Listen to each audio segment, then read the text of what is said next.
ప్రత్యేకంగా పరోక్షంగా సహకరించిన అందరిపై చట్టపరమైన చర్యలు తీసుకుంటామని ఐజీ సత్యనారాయణ తెలిపారు.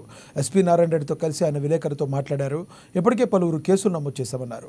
వారి ఫోన్ ఆధారంగా వారు ఎవరితో మాట్లాడారు, వారిని ఎవరు ప్రేరేపించారో విషయంపై విచారణ చేస్తున్నామన్నారు. చట్టం తన పని తాను చేసుకుంటూ వెళుతుందని, బయట నుంచి వచ్చిన వారు కూడా ఉన్నారన్నారు. అందరినీ గుర్తించడం జరుగుతుందన్నారు. అదనపు కలెక్టర్ లింగ్యా నాయక్, కడా చైర్మన్ వెంకటరెడ్డి, డిఎస్పీ శ్రీనివాసరెడ్డి ఫిర్యాదుల ఆధారంగా పలు సెక్షన్ల కింద కేసులు నమోదు చేశామన్నారు. ఏ ఒక్కరిని కూడా విడిచిపెట్టమని స్పష్టం చేశారు. అని రిక్వెస్ట్ చేస్తే కలెక్టర్ గారు అందరినీ అభిప్రాయం తెలుసుకుని సరే అక్కడికి వెళ్ళొద్దాం, విలేజ్ మన విలేజ్ వాళ్ళతో వెళ్ళి అడుగుదాం, వాళ్ళ అభిప్రాయం చెప్తారు అని చెప్పే టైంలో అభిప్రాయం చెప్పమని అడిగితే ఇంత విధంగా దుందుడుగ్గా వాళ్ళు ముందస్తు ప్రణాళికలో భాగంగా ఒక కుట్రపూరితంగా కొంతమంది మధ్యలో దూరి ఈ యొక్క దాడికి పాల్పడినట్టుగా మేము ప్రాథమిక సమాచారం ప్రకారం నిర్ధారణ అయింది.